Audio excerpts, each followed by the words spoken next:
xibaaru bitim réew ci seen télévision régionale di Prestige ñu daal di ko tàmbale diggante États-Unis ak Niger ñoom te waa États-Unis wax nañ ne ci njeexantalub semaine bi la nga xam ne moo jëm ci seen soldats yi nga xam ne ñoo dem nekk ca Niger dinañ leen fa jëlee ginnaaw bu ñu nangoo li nga xam ne régime mu ñaamee te ñu ngi ko deewa taawoon ci weerub juillet waxoon ne na ñi nga xam ne ñooy américains yi jóge fi nga xam ne mooy seen réew ñu gis ne nag jamono yi waa Russie daal am nañu gëdd lool fi nga xam ne moom mooy goxub Sahel ba tax na nag ki nga xam ne moom mooy numéro 2 diplomatie américaine di Kurt Campbell daal dina nangu la nga xam ne moom la autorité nigériane yi bëgg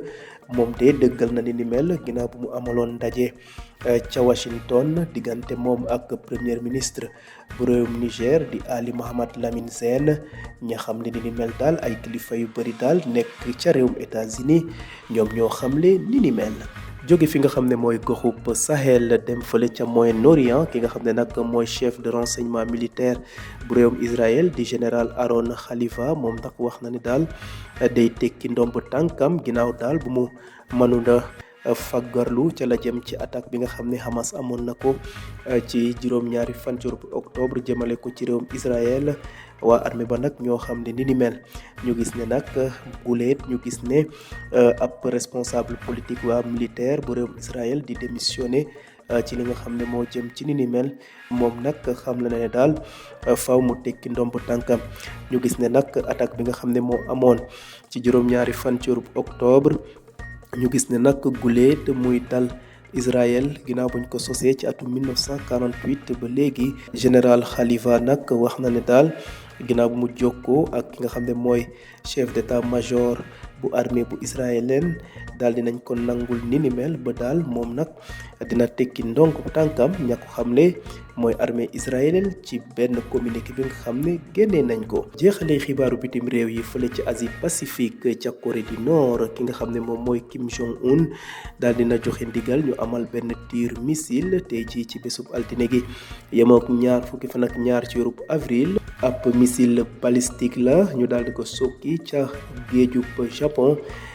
noolee de la armée bu Corée du Sud daal di xamle ginnaaw loolu sax ci suba teel ki nga xam ne mooy ministre de la défense bu réewum Japon daal dina bind nag ci réseau social bu ñuy wax X ne waa Corée du Nord ñu ngi waaj a sokki li nga xam ne mooy missile da ko wax rek yàggul dara ni mel daal di am ñu fàttale ne nag Pyongyang mii de la jëm nag ci wàllu artu communauté internationale da koy faral di artu rawatina waa États-Unis ci li nga xam ne mooy développé li nga xam ne mooy programme nucléaire am ak armement am waaye teewul dak faaliwu leen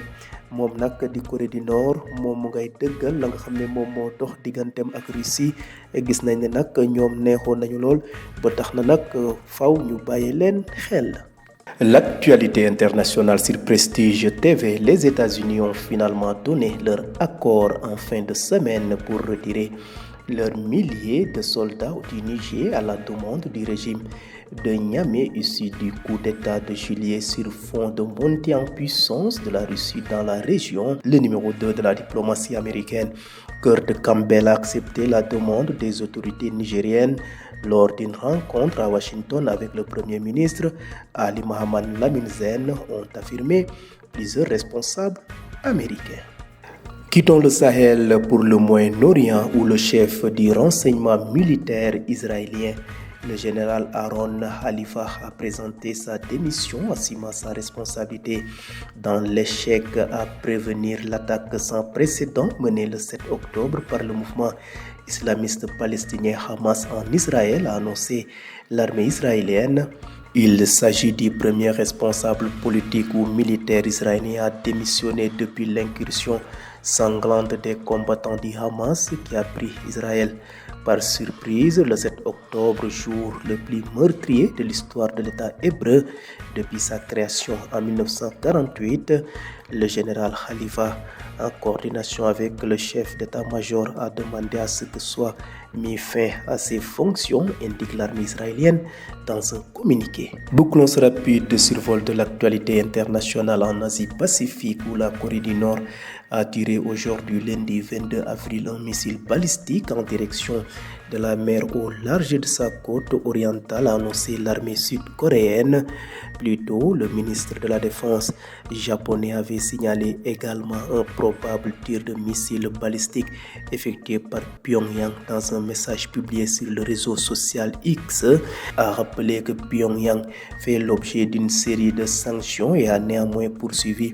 le développement de ses programmes nucléaires et d'armement. La Corée du Nord a récemment renforcé ses liens avec la Russie, son allié traditionnel.